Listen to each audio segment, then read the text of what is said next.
So we've been getting a lot of questions about our training plan and our training gear for this Couch to Kanza series. A couple disclaimers. We are not professional athletes, and this is really our first time training for an endurance cycling event, or any cycling event for that matter. So I know we're going to make mistakes, and some of you are going to have opinions about what we're doing right, what we're doing wrong. So we might not have everything perfect, and I'm okay with that, because I think that's how a lot of people, a lot of first timers approach events like this, endeavors like this. I'm gonna share with you guys what we're doing just so you get a sense of how things progress, what our thinking is, and hopefully it might inspire some people out there, or at least give some other newbies a place to start. So the first big question is, what is our training plan? So I'll show you a quick shot of it. So this is our training plan as it stands now. These are dates, days of the week, and numbers on a ride. And this plan was suggested to us by a friend of ours at Finish DK, and who also won Trans Iowa on the single speed. All these rides are supposed to be ridden at an endurance pace, so not drilling it, but at a sustainable pace. And the whole idea of this plan is just time in the saddle. So this plan is going to act as a rough blueprint. We're probably going to alter it as we go along the way. We've actually started working with Laura's brother, who's starting to get into some endurance coaching. So he's helping us modify the plan. And on the off days, we're going to start to incorporate things like strength training and other things like that. We'll get into that in a later video once we get a better grasp of what that means. I'm going to move on to nutrition really quickly. Again, this is not set in stone. Things are constantly changing. Okay, so let's see what we got here. So right now, this is two forms of kind of liquid nutrition that we're using. They are primarily electrolytes with some calories to them. Laura likes Scratch. I actually like Tailwind a lot better. So let's look at our trainer setup. Okay, so apologies for the mess and the weird lighting. It's not awesome in here. This is literally our training cave.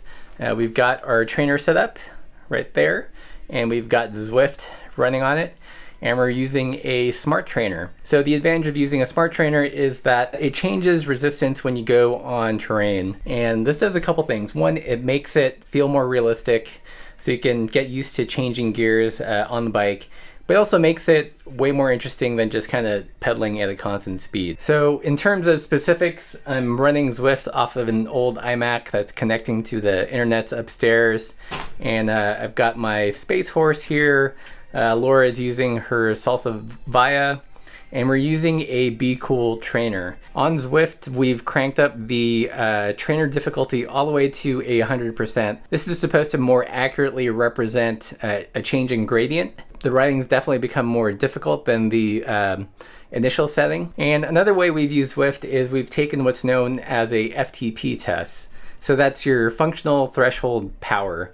And it's essentially an index number that gives you a sense of how much power you can output over an hour. And the thinking is, for an endurance event, you want to ride at a certain percentage of your FTP. So I'll give you a real easy example. Let's say your FTP was 100. The general thinking is you want to ride around 60 to 70% of your FTP, so then that would be 60 to 70 watts. Again, this is oversimplified just to make the math simple for me. So other things about our Zwift setup is I've got a fan over there. I'm using a rando bag for some nutrition and to kind of hold my iPod and reading material on the trainer. And that's really about it. We're not doing anything super complex at the moment.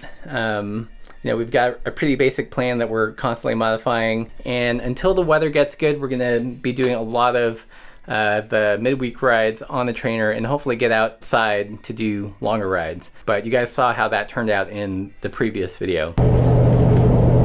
So that's really it for this video. I just wanted to give you a kind of tour of our virtual training room. Also kind of a broad look at our general training plan. Again, everything is in flux. We're new to this, so things are changing all the time. I hope some of you guys found it useful and that'll keep others motivated or interested in trying events like this. We'll see how this all turns out. If we were to ride Dirty Kanza next week or even next month, there's a high probability for failure.